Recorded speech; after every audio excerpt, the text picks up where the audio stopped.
Breaking news from around your world on this Wednesday, April 3rd, 2019. I'm Larry Rice.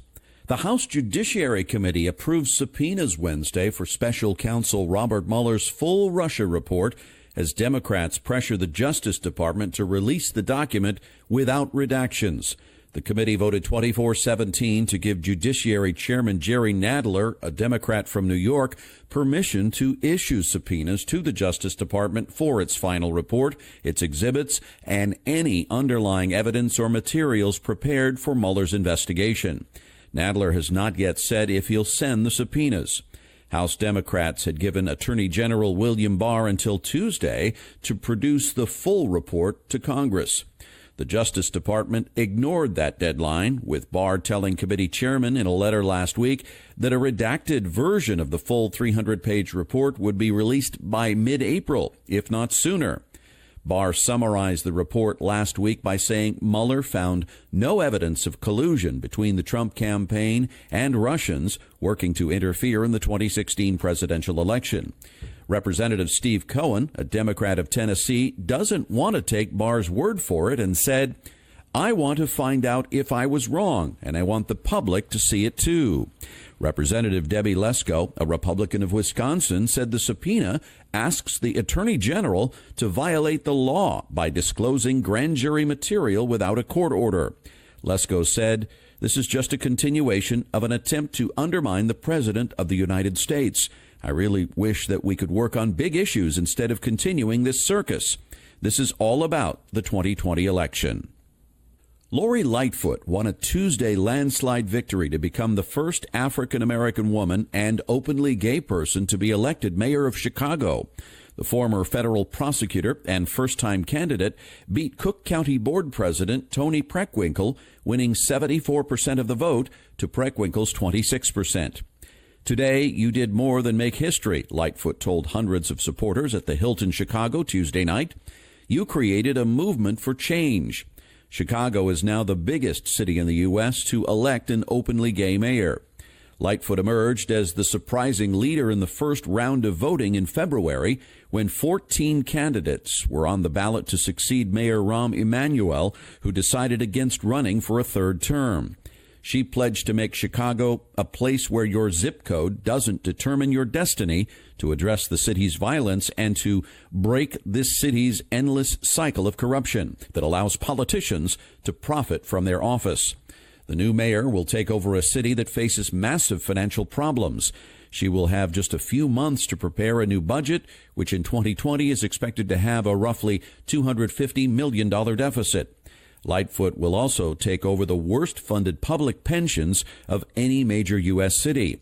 Chicago's annual payments to the retirement systems are slated to grow by $1.2 billion by 2023. Algerians woke to a new and uncertain era after the departure of longtime President Abdelaziz Bouteflika, who stepped down Tuesday after 6 weeks of protests calling for his departure and the establishment of real democracy in that North African nation. Bouteflika, who is 82, appeared on national television Tuesday night, handing his resignation letter to Constitutional Council President Tayeb Belaïs. Bouteflika, who hasn't spoken publicly to the nation since a stroke in 2013, appeared pale and weak and wore a traditional robe instead of his habitual suits. Crowds celebrated the news peacefully in the capital Algiers, honking car horns, singing and waving Algerian flags. Algeria's constitution says that when a president dies or resigns, the Constitutional Council confirms the leader's absence and both houses of parliament convene. The president of the upper house is named as interim leader for 90 days while the presidential election is organized. Mozambicans lined up Wednesday to get cholera vaccines in the cyclone-hit city of Beira at the start of a drive to inoculate nearly 900,000 storm survivors as part of an effort to contain an outbreak of the deadly disease.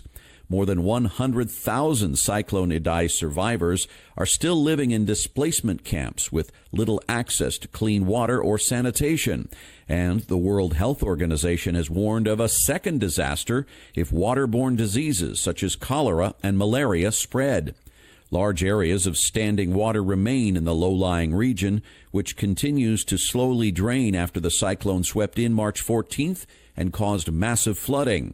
Beira's Mayor Davis Simango was among those who had swallowed the oral vaccine Wednesday. Beira's Mayor Davis Simango was among those who swallowed the oral vaccine Wednesday and then had their fingers marked to show that they have been immunized. The Indian Ocean port city of Beira, a city of 500,000, is where most of the 1,400 cases of cholera have been reported since the outbreak was declared a week ago. Mozambican authorities have reported 2 deaths so far from the acute diarrheal disease, which can kill within hours if not properly treated. The overall death toll from the cyclone is nearing 600 in Mozambique, with more than 300 deaths in neighboring Zimbabwe and Malawi. Officials have warned that the death toll is preliminary, and the real figure may never be known, as some bodies were buried quickly or swept away by the floodwaters.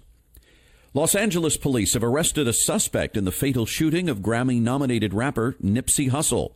The suspect was identified as 29-year-old Eric Holder. He was arrested in Bellflower after his alleged getaway driver turned herself in. Hussle was gunned down Sunday in front of his clothing store. His death sparked grief and outrage in the Crenshaw neighborhood in South Los Angeles, where he grew up and was involved in community projects, including rebuilding an elementary school basketball court and supporting science and math education. Los Angeles Police Chief Michael Moore said the shooting appeared to have resulted from a personal dispute between Hussle and Holder. A woman carrying Chinese passports and a thumb drive filled with malicious software was arrested by the Secret Service over the weekend. Court documents indicated Yu Jingzhang reportedly talked her way into President Donald Trump's Palm Beach, Florida resort to speak with someone from the Trump family about Chinese and American foreign economic relations. Trump was visiting Mar-a-Lago that weekend and was playing golf while the alleged incident occurred. Zhang made it through a Secret Service checkpoint, though her name was not on an approved access list. Inside, prosecutors say Zhang told the receptionist she was there for a United Nations friendship event between China and the U.S. She's been charged with making false statements to a federal officer and entering a restricted building. President Trump modified his threat to close the southern border after companies warned a shutdown could disrupt their supply chains. Trump said he would try to keep freight moving and protect trade in the event of any closure. Trump didn't completely back off the closure threat, but praised Mexico for recent steps to curb the flow of undocumented migrants. He also called on Congress to address what he has declared to be an emergency at the border. Let's see if they keep it done, Trump said, referring to Mexico. Now, if they don't, or we don't make a deal with Congress, the border's going to be closed 100%. The remarks came as the benchmark price for avocados from Mexico soared 34% higher on Tuesday after Trump's initial threat to close the border. An area near South Korea's side of the demilitarized zone, off limits to the public, will be converted into a hiking trail by late April. South Korea's defense ministry confirmed the details on Wednesday. The border region, located in Goseong County in Gangwon Province, will reopen as the DMZ Peace Trail. Other areas, including the central region near Cherawan and Paju in the west, are also under consideration for a reopening. The trail will follow the coastal barbed wire fences that run from the Unification Observatory in Goseong County to the Mount Kumgang Observatory. Visitors will walk through an area under military supervision. Yonhap News reports the project follows an inter-Korea agreement signed in September. The two sides had agreed to turn the DMZ into a peace zone. In 2018, Seoul and Pyongyang shut down 11 guard posts inside the demilitarized zone. The budget for the trails is about $4 million, according to the Unification Ministry. The Korean DMZ is one of the last remaining borders of the Cold War. The 1950-53 Korean War began amid civil unrest and conflict between anti-communist brigades and suspected rebels, which often resulted in the deaths of innocent civilians. Boeing's new space capsule for astronauts faces more launch delays. The Starliner capsule was supposed to make its debut this month after a series of postponements. But the first test flight is now off, at least until August.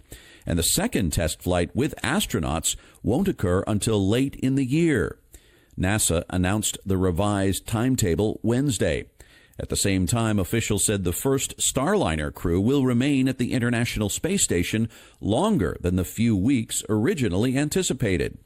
The length will be decided later. SpaceX, NASA's other commercial crew provider, flew its new Dragon capsule to the International Space Station last month. The first Dragon with astronauts could fly this summer, but that schedule is also under review. And that's your update for this Wednesday, April 3rd, 2019. I'm Larry Rice. Thanks so much for listening, and I hope you have a wonderful day.